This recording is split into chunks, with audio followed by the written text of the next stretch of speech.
Hello everyone, কেমন আছো সবাই? অনেক দিন পর আমার সারাদিনের ছোট্ট একটি ব্লগ নিয়ে চলে এসেছি। একটু বেশি লেট করে ফেলেছি ঘুম থেকে উঠতে, তাই কপালে ম্যাগি ছাড়া আর কিছু জুটলো না। লাঞ্চটা অফিস থেকেই সেরে নিতে হবে, কিছু করার নেই। ঘুমতে ঘুরতে ভীষণ লেট করে ফেলেছি। এখানে তো আর মা নেই যে করে খাওয়াবে। যাই হোক, রেডি রেডি হয়ে বেরিয়ে পড়লাম অফিসের উদ্দেশ্যে। অফিসে পৌঁছেও গেলাম। আর অফিসে তো সারাদিনের ক্লিপ নিতে পারবো না, কারণ অফিসে ভীষণ কাজ করতে হয়।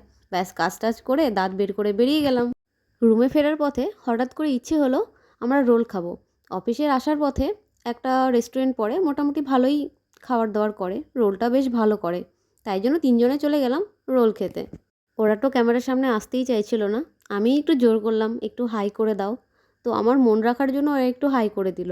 যাই হোক, তিনজনে জমিয়ে বসে রোল খেয়ে একটু আড্ডা দিয়ে একটু লেট করে যে যার বাড়ির উদ্দেশ্যে রওনা দিয়ে দিলাম। আমার রুমে সেরকম কিছু সবজি ছিল না, তাই আসার পথে একটুখানি আমাকে বাজারও করতে হলো। কিছু সবজি নিয়ে চলে এলাম রুমে।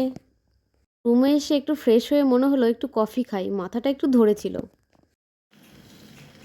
অফিস থেকে এসে একটু কফি করে নিচ্ছি, ভীষণই মাথা ধরে আছে। কফিটা খেয়ে তারপর রান্না বসাবো। কফি খেয়ে ফ্রেশ হয়ে গেছি, এখন রান্নাটা করে নিই। রাতে ডিনারে বানালাম আলু মটরশুঁটি তরকারি। পেঁয়াজ, রসুন, আদা আর আমার রুমে জিরের গুঁড়ো রাখা ছিল, সেটাও একটু দিয়ে দিয়েছিলাম। এই আলু মটরশুঁটি তরকারিটা আমার বেশ ভালো লাগে। এটা রান্না করলে অ্যাকচুয়ালি একটু খেতে ভালো হয়। আর মাঝে মাঝে এমন রান্না করি, সত্যি বলতে নিজেরই খেতে ইচ্ছে করে না। একটু বেশি করেই তরকারিটা করে নিলাম, কারণ কালকে ব্রেকফাস্টও হয়ে যাবে। বেশি সকালে উঠে রান্না করতে হবে না। হালকা একটু মাখা মাখা করে তরকারিটা নামিয়ে নিলাম। আর এদিকে দেখো আমি আটাটা কী করে চালছি। আমার কাছে না আটা চালনি নেই। আর ভাবি কিনবো, কখনো ভুলে যাই, কেনা হয়ে ওঠে না।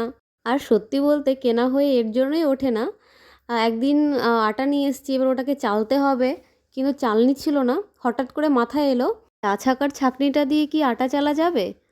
তো চালতে গিয়ে দেখলাম হ্যাঁ, ঠিক তো কাজ করছে। ব্যাস, তারপর থেকে আরোই কিনিনি। এটা দিয়েই কাজ হয়ে যাচ্ছে। আর বানাই তো বেশি রুটি না, ওই 2-3টে। আজকে একটু বেশি বানিয়েছিলাম, কারণ রাতে খাবো, কালকে সকালে খাবো, আর পারলে ওটাকেই আমি লাঞ্চে নিয়ে যাব। আমার রুটি পুরো গোল না হলেও অতটা খারাপও হয় না। রুটিগুলো বেশ ফোলা ফোলাই হচ্ছে। আর আমি না, যখন রুটি না ফোলে তখন কি করি, একটা রুটি দিয়ে আরেকটা রুটি বসিয়ে একটু চেপে দিই, তাহলে না রুটিগুলো বেশ ফুলে যায়। ব্যাস, আমার ডিনার রেডি। এবার খেয়ে নিই। খেতে খেতে মনে হলো আমাকে একটু কাজ নিয়ে বসতে হবে, কারণ অফিসে পুরো কাজটা কমপ্লিট না করে আমি চলে এসেছিলাম। তো একটু ল্যাপটপ খুলে বসে পড়লাম কাজে। অনেকে জিজ্ঞেস করো আমি কী কাজ করি। আমি অ্যাকচুয়ালি সিভিল ইঞ্জিনিয়ার। আমি ওই বিল্ডিং ডিজাইনের কাজ করি, লাইক বিল্ডিং প্ল্যানিং। কারো যদি প্ল্যান লাগে বলো, করে দেবো। কাজটা সব কমপ্লিট হয়ে গেছে।